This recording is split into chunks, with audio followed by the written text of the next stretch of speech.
एक तो स्पॉट घोड्यावरनं 3 तासाचा आहे, तर आम्हाला चालत उतरायला पूर्ण 4 तास लागले. माझ्या आईला लेफ्ट साईडने पॅरालिसिस आहे, तर तिला पहिले मी आणि माझ्या भावाने उचलून वगैरे थोडा वेळ आणलं खाली. मग ती स्वतः थोडा वेळ चालली आणि जो आमचा घोडावाला होता ज्यांनी आम्हाला वरती आणलं तो मग तिकडे पोचला नशिबाने. आणि त्यांनी मग आईला पाठीवरती उचलून खाली नेलं आणि मग पुढे काही अंतरावरती घोडे होते, तर मग आईला आम्ही घोड्यावरती बसून पाठवलं आणि मी आणि माझा भाऊ पूर्ण 4 तास आम्ही पूर्ण चालत आलो खाली त्या ह्याच्यावरनं. आणि नंतर खाली बेसला पोचल्यावरती तिकडे आमचे सगळे मामी आणि माझी बहीण तिकडे होते, कारण आम्ही त्यांना आधीच खाली पाठवून दिलं होतं. आणि त्यांना मग विचारलं की आई कुठे, तर आईला ऑलरेडी आम्ही हॉस्पिटलमध्ये त्यांनी चेकअपसाठी नेलं होतं.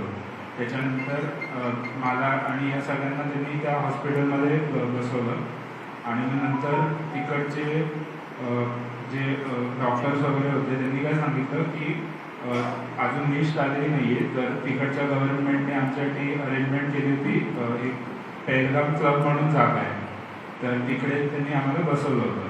आणि हे सगळं झालं, ही फायरिंग तरी 2-2.5 वाजता.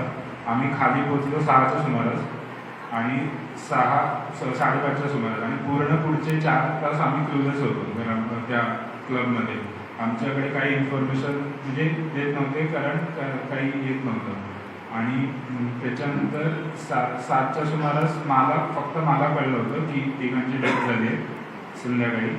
आणि मला असं स्ट्रिक्टली सांगण्यात आलं होतं तिकडच्या अधिकाऱ्यांकडनं की कोणाला कळू द्यायची नाही आहे. माझे जे काका आहेत राजेश काका, त्यांनी माझ्या तिकडच्या एका IPSशी बोलून त्या IPSनी त्यांच्या मित्राच्या घरी आमची राहायची सोय केली होती पूर्ण रात्रभर. तर त्या जिमी नाव आहे त्यांचं, त्या जिमी सरांचं पण आम्ही धन्यवाद देतो की पूर्ण रात्रभर त्यांनी आम्हाला तिथे राहून दिलं.